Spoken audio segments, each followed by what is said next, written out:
제가 그 군복무를 합천과 거창에서 3년 동안 했었는데, 그때 물론 제가 사무의 전문이었죠. 근데 그 당시에도 시간을 꼭 이게 주장하시는 분들이 있었어요.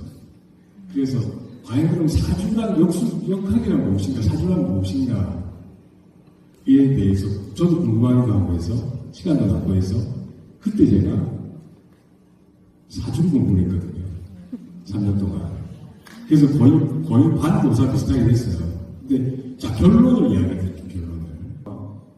혹시나 재활기를 하시는 분들 분명히 시어머니나 시엄마나 엄마가 날과 시를 잡아오실 거예요. 그러면 이제 그게 과연 정말 아기의 일생에 큰 영향을 미칠까? 저는 사주나 주역을 읽으면서 무슨 생각을 했냐면, 사주와 주역은 한마디로 겸손의 학문입니다. 왜 겸손의 학문이냐면, 영어글씨 이게 총 사주 8자가 나오죠. 8개의 글자가 나오죠. 이 8개의 글자가 가리키는 게 여러 가지가 있지만, 봄이 오고 여름이 오면 열매가 익어서 수확을 하고 잎이 떨어지고 겨울이 된다. 사람이 태어나면 성장하고 자라다가 나이가 들어서 결국 죽게 된다. 우리가 부자로 살지만 이 부자로 사는 이 상황들이 영원히 지속되지는 않고 어느 순간에는 가난해질 수 있다. 저 친구와 나의 사이는 지금은 굉장히 한숨이지만 세월이 흐르고 봄날이 몇 번 지나가고 나면 어느덧 눈 녹듯이 마음이 없고 그 친구와 나의 관계가 회복될 수도 있다. 영원한 것은 없다. 그래서 그런 것들을 이제 확률적으로 이렇게 해놨는데, 이게 저도 이제 사실 웬만한 제 진료 시간에 재활계획을 해달라고 하시는 분들 오시면 제가 해드려요. 일단은 맞춰드려요. 그 맞춰주는 첫 번째 이유가 뭐냐 하면, 그게 이 사주로 태어나서 얘가 의사나 변호사나 판검사가 된다. 이런 게 아니라, 그 날짜를 잡아오신 시엄마나 엄마의 정성이 일단 있고, 그리고 이게 그 시간과 그 시간에 태어나면은 뭔가 된다라는 가족 간의 믿음이 공유가 돼요. 그 공유가 되면서 얘한테 어릴 때부터 인폴스가 돼. 너는 의사로 태어날 사주를 가지고 났어. 너는 부자로 될 사주를 가지고 났어. 너는 어쨌든 부자가 될 거야. 여러분 심리학 잘 아시죠? 끊임없이 주입을 하거나 끊임없이 인폴스를 시키면 그렇게 될 가능성이 굉장히 높아집니다. 그런 효과가 하나 나올 거예요. 두 번째는 그런 요즘 시험만 잘 안 되시지만 제가 웬만큼 하면 맞춰주려고 하는 이유가 그 시간에 안 맞추고 자기 마음대로 한 며느리가 있거든. 그러면 애가 길 가다가 자빠져도 그 시간에 안에서 자빠졌다. 애가 아파가지고 감기 걸려 병원에 가도 그 사주 날짜에 내가 가르쳐준 날짜 안에서 애가 아프다고 하고, 학교 가서 공부를 못해도 그 시간에 안에서 공부를 못한다고 이제 괴롭히는 분들이 있어요. 대놓고 이야기는 안 하지만. 그래서 제가 웬만하면 맞춰드리는 거예요. 그 사주팔자가 그대로 간다면 얼마나 좋겠습니까?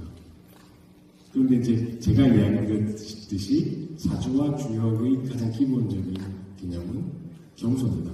그리고 인포스 할 수 있는 가족 간의 위대가 경선입니다. 그리고 그 힘이 애기한테 계속 지속적으로 전달된다면 그럼 결국은 그 애기가 원하는 대로 될 가능성이 높다는 거죠. 그리고 시엄마한테서 올 여러 가지 핍박들을 막아주는 역할도 하고. 그래서 제가 이제 웬만하면 사주를 맞춰서 해주는데, 그런데 38주, 39주에 보통 수술하시는데 36주에 나나 7주에는 안 됩니다.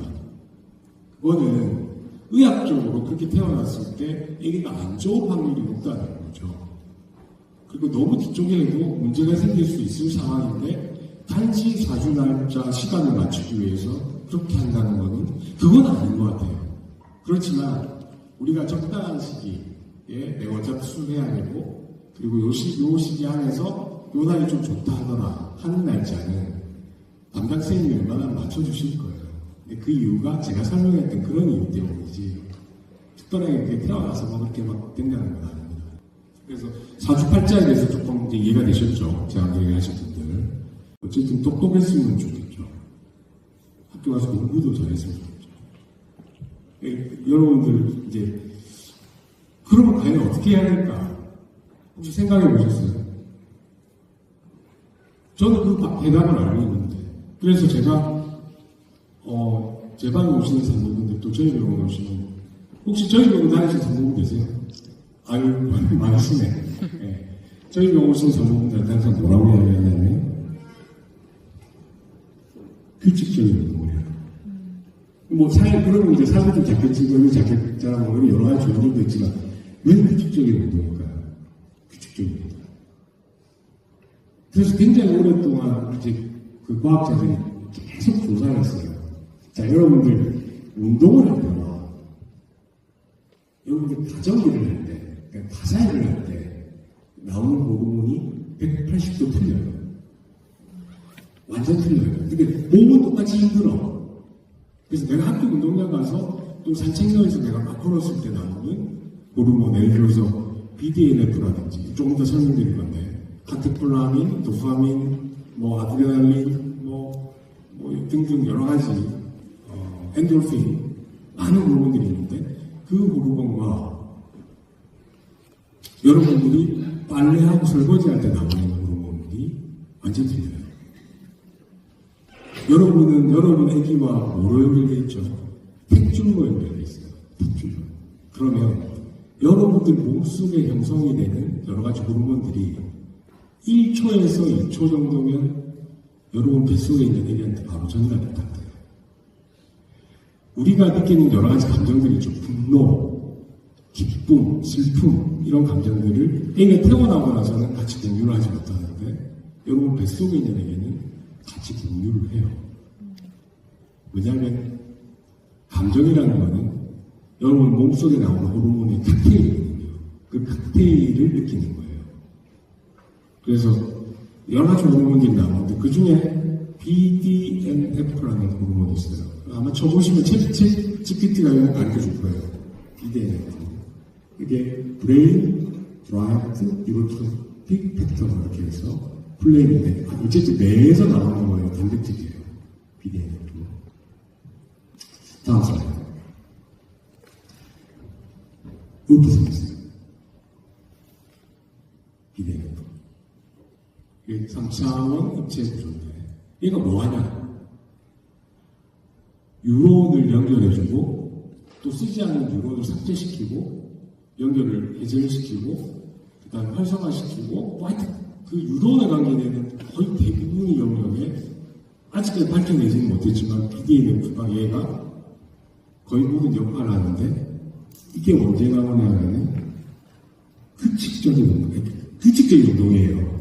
예를 들어서 내가 일주일에 한번 엄청 두세 시간 열심히 했다. 그런 게 아니라 규칙적이라고 하는 거는 우리 몸이 기억하는 내에서는 최소한 48시간 안에 다시 운동을 해야 돼요.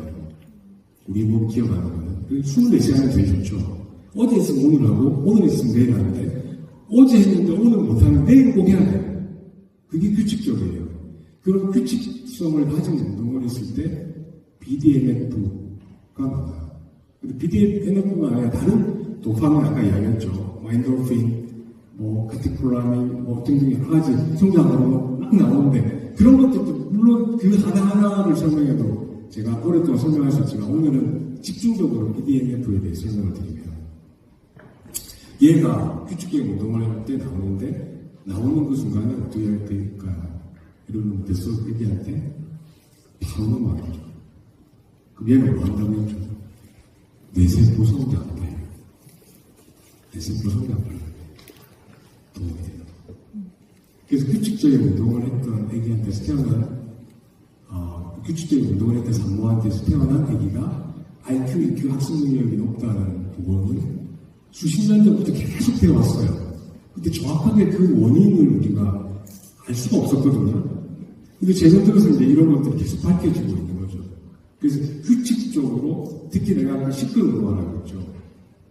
식구 2시간 안에 밥 숟가락 먹고 바로 하면 좋고, 그렇게 운동을 했을 때 혈당 조절도 되고 뿐만 아니라 BDNF도 나와서 여러분들의 애기 뇌세포를 성장시키는 거죠. 다음 슬라이드.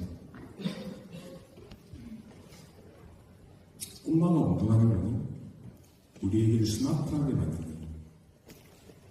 첫 개입니다. 다음 슬라이드. 이게 이제 임신기 때 여기 만들고 0, 3세, 10, 13세 보니까 0에서 3세 때 보면은 유럽이 굉장히 많이 연결돼 있다가 나이가 초등학생 정도, 저학년 정도, 초등학생 정도 가면은 없어졌죠. 가지치기가.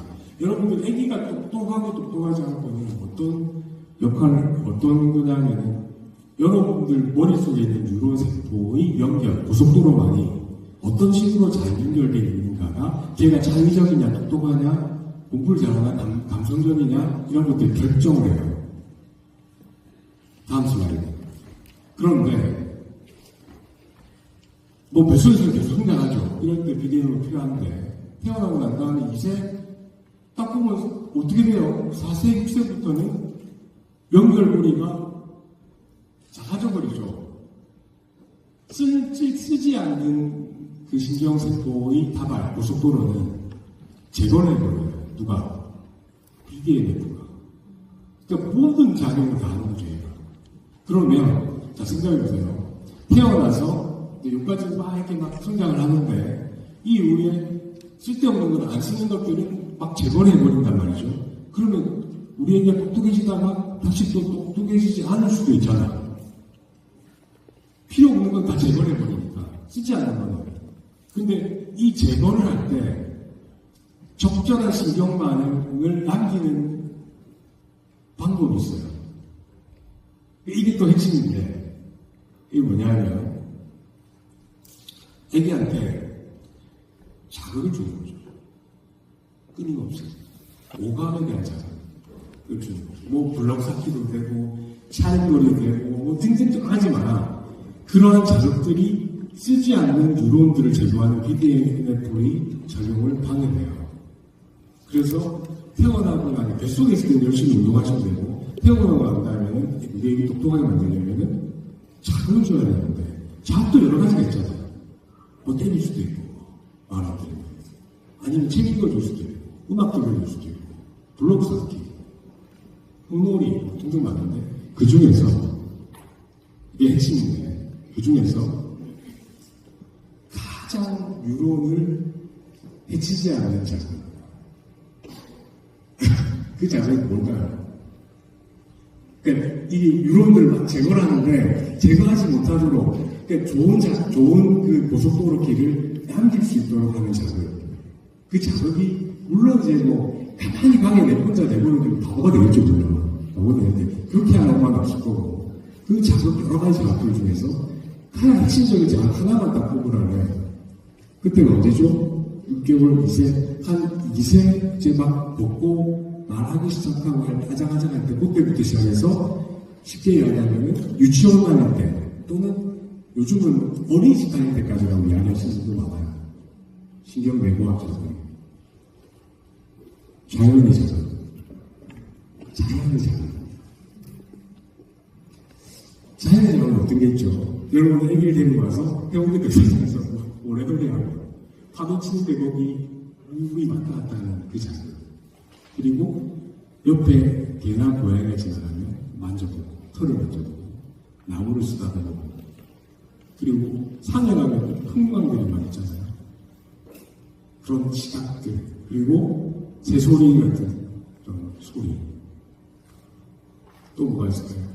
냄새, 흙의 냄새, 똥의 냄새, 나무의 냄새 이런 자연의 자극을 접했을 때 그나마 지워지고 있는 애기의 유럽의 연결이 막아진다는 거죠. 그럼 이제 핵심을 이제 거의 다 제가 말씀드렸죠. 임신자주 왜 운동해야 되냐 말씀드렸고, 태어난 우리 애기가 어떻게 하면 똑똑하고 똑똑해서 좋은 학교 가고 또 살아가는 요즘 같은 이제 창의적인 애기가 돼서 앞으로 다가올 인공지능 시대에 잘 적응하면서 이 세계 속에서 자기 생활을 잘 영위할 수 있을까? 여러분들 답은 오늘 제가 강의한 내용에 핵심이 다 들어있습니다. 그래서 이것들 지키시면 굉장히 큰 도움이 될 것 같습니다. 괜찮습니까? 네. 그래서 이게 이제 저는 이제 밴드를 하고 있기 때문에 자극을 이렇게 해서 저희 협업을 좀 해서 이제 응원의 의미기도 하고. 네, 음악 보겠습니다.